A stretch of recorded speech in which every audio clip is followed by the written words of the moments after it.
अगर आप तहरीर पढ़ रहे हैं तो इसका मतलब है कि मैं मर चुका हूं। अब इसे मेरी वसीयत तस्वीर किया जाए। मैं अपनी दौलत फलाही कामों के लिए वक्फ करता हूं। औलाद को नसीहत करता हूं कि हमेशा रिश्ता हलाल कमाएं, हराम से बचे। हराम का खमियाजा जिंदगी में ही भुगतना पड़ता है, ठीक वैसे ही जैसे आज मैं भुगत रहा हूं।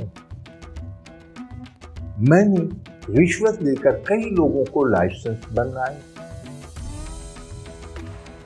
यहां तक कि एक ऐसे आदमी को भी लाइसेंस दे दिया जो जहनी तौर पर माजूर था, और आज मैं हाईवे पर दौड़ती जिस बस में सवार हूं उसे वही जहनी माजूर के आदमी चला रहा है।